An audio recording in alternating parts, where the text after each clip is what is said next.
అంటే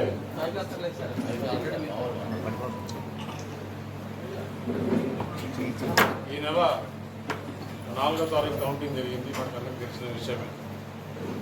ఆ రోజు అర్ధరాత్రి సర్టిఫికేట్ తీసుకోవడం, ఉదయాన్నే పార్టీ పిలుపు మేరకు ఢిల్లీకి వెళ్లాల్సి వచ్చింది. అందరినీ కలవలేకపోయాం.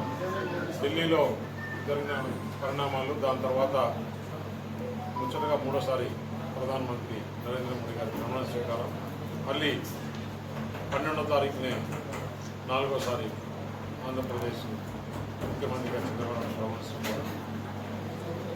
నేను ఏదైతే అనకాపల్లి వాసులు, అనకాపల్లి పార్లమెంట్ నియోజకవర్గం ప్రజలు భారీ మెజార్టీతో గెలిపించారు. నేను వెంబడే తిరుమలకి వెళ్ళి దర్శనం చేసుకోవాలని అనుకున్నాను. అది కూడా ఆలస్యమైంది. నేను ఉదయాన్నే దేవుని దర్శనం చేసుకొని డైరెక్ట్గా ఇక్కడికి రావడం, ఈ 1 వీక్ ఆలస్యమైంది. ముఖ్యంగా నేను చెప్పేది ఏంటంటే, అనకాపల్లిలో ఏదైతే ఈ కూటమి పైన నమ్మకం పెట్టుకొని భారతీయ జనతా పార్టీ ప్రధానమంత్రి నరేంద్ర మోడీ గారు నిర్ణయించిన అభ్యర్థిగా నాకు భారీ మెజారిటీతో ఓట్లు వేసి గెలిపించిన అనకాపల్లి ఓటర్లకు అందరికీ కూడా పేరు పేరున నా పాదాభివందనాలు.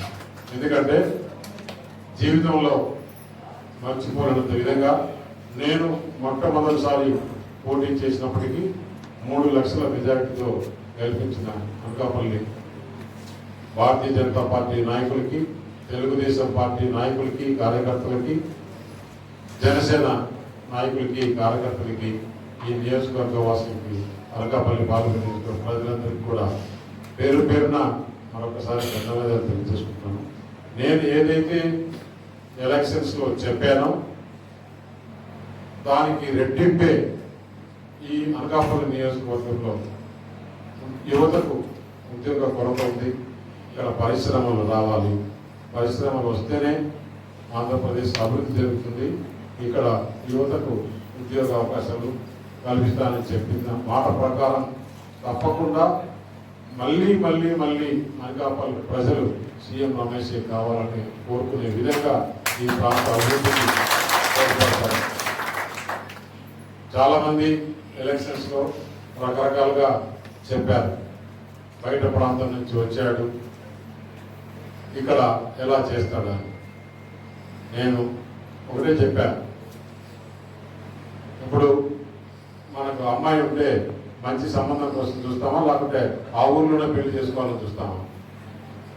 ఎక్కడ మంచి సంబంధం ఉంటే అక్కడ చేద్దాం. అలాగా నేను ఇక్కడికి వచ్చిన తర్వాత, ఈ ప్రజలు నాకు పట్టం కట్టిన తర్వాత నేను ఇక్కడే ఉండి ఈ ప్రజలకు అందుబాటులో ఉండి ఈ అనకాపల్లికి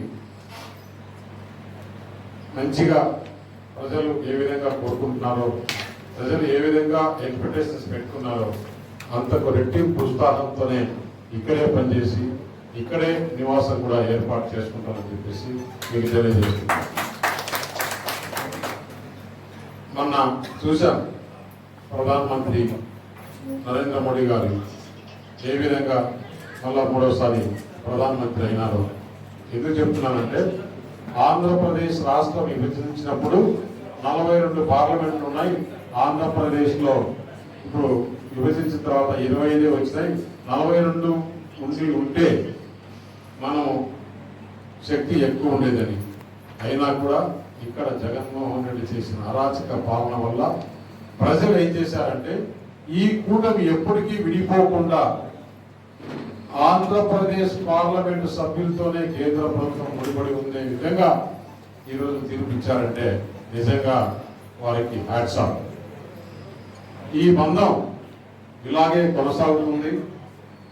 ఇంకా 5 సంవత్సరాలు కూడా ఇంకా మెరుగైన విధానాలతో ఇంకా బలంగా 25కు 25 వచ్చే విధంగా ఈ కూటమి పనిచేస్తుంది. ఎందుకంటే ఇప్పుడు మన ఆంధ్రప్రదేశ్లో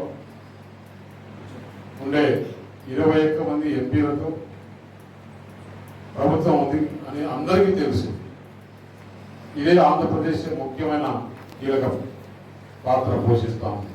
కాబట్టి ఆంధ్రప్రదేశ్ ఈ 5 సంవత్సరాల్లో ఎంత నష్టపోయిందో మనం చూసాం. అరాచక పాలన, అభివృద్ధి లేకుండా ఏదో కొంచెం పడేసి వేరే రూపంలో ప్రజల సొమ్ము దోచుకున్నారు. వారందరినీ కూడా ఆంధ్రప్రదేశ్లో 5 సంవత్సరాలు జరిగిన దందాలన్నీ కూడా ఎంక్వైరీ చేయాలని చెప్పేసి ముఖ్యమంత్రి గారిని నేను కూడా కోరడం జరుగుతుంది. రాతపూర్వకంగానే కోరడం జరుగుతుంది. ఆ కాపీస్ కూడా మీడియాకు విడుదల చేస్తాను. నాకు చాలా ఇన్ఫర్మేషన్ తెలుసు. ఆ ఇన్ఫర్మేషన్ అన్ని కూడా ప్రభుత్వ దృష్టికి తీసుకెళ్తామని చెప్పేసి తెలియజేస్తున్నాను. 1 కాదు, 2 కాదు, 100. అసలు మన ఏపీబీఎస్సీలో అయితే బ్రూవరీస్ కార్పొరేషన్ 25 కోట్ల రూపాయలు వాళ్ళకి శాలరీ ఇస్తారు. దాదాపు 4,000 మంది షాప్లో ఎంప్లాయీస్.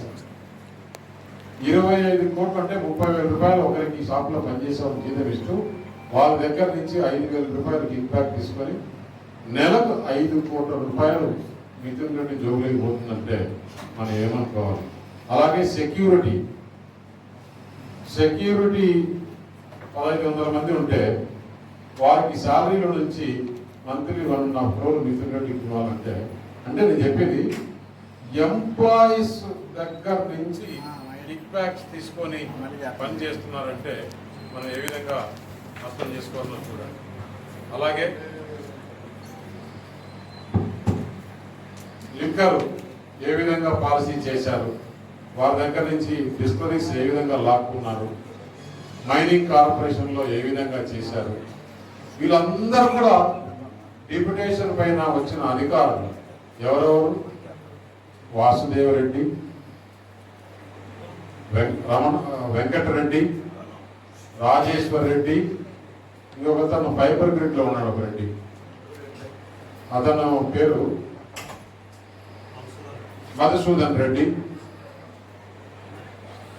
ఒక దాదాపు ఐపీఎస్ లో అయితే ఒక 10 మంది మన రాష్ట్రంలో లేనట్లు వీళ్ళందరినీ తీసుకొని వచ్చి విడిగా లా అండ్ ఆర్డర్ కానీ అలాగే ఈ దోచుకునే దానికి అన్ని కార్పొరేషన్లకు వీళ్ళంతా అక్కడ క్లర్క్లు కూడా పనిచేయరు. ఐఆర్టీఎస్, ఇండియన్ రైల్వే అకౌంట్, ఐఆర్టీఏఎస్, అక్కడ అకౌంట్ సెక్షన్లో ఉండే వాళ్ళు ఈ మైనింగ్ డిపార్ట్మెంట్లో వెంకటరెడ్డి కానీ ఈ వాసుదేవ్ రెడ్డి ఏపీ లిక్కర్లో కానీ వీళ్ళు చూస్తే అసలు అక్కడ వచ్చారు, మళ్ళీ దోచుకొని వెళ్ళిపోదాంలే అన్నారు. వీళ్ళందరినీ ఎంక్వైరీ చేసి ఇంకొకతను కేవీవి సత్యనారాయణ ఫైనాన్స్లో ఉన్నాడు. కేవీవి సత్యనారాయణ అయితే 5 సంవత్సరాల్లో డబ్బులు రిలీజ్ చేయాలి ఎవరికైనా గవర్నమెంట్లో బిల్స్ అంటే